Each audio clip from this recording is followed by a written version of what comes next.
జై శ్రీరామ్ సుందరాకాండ 1వ సర్గ తర్వాయి భాగం.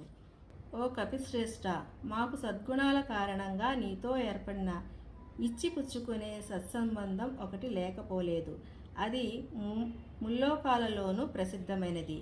ఓ వాయుపుత్ర, వానరశ్రేష్ఠ, మహావేగంతో ఆకాశంలో ఎగరగల వానరులలో నువ్వు అద్వితీయుడవని నేను తలుచుచున్నాను.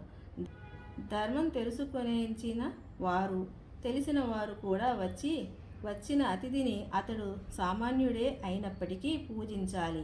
అటువంటప్పుడు నీ అంతటి మహాత్ముడు అతిథిగా ఏతెంచినప్పుడు వేరే చెప్పాలా?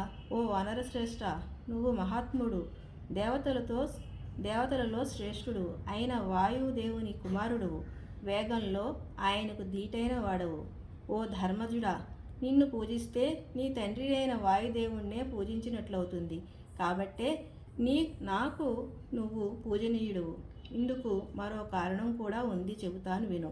నాయనా, పూర్వం ఒకప్పుడు కృతయుగంలో పర్వతాలకు రెక్కలు ఉండేవి. అందుచేత అవి గరుత్మంతుడిలా ఆ వాయువేగం గలవై సకల దిక్కులకు ఎగురుతూ ఉండేవి. ఆ పర్వతాల ఆ విధంగా ఎగురుతూ ఉండగా దేవతలు, మహర్షులు, ఇతర ప్రాణులు అవి ఎక్కడ తమ మీద పడతాయోనని శంకించి భయపడుతూ ఉండేవారు. జై శ్రీరామ్.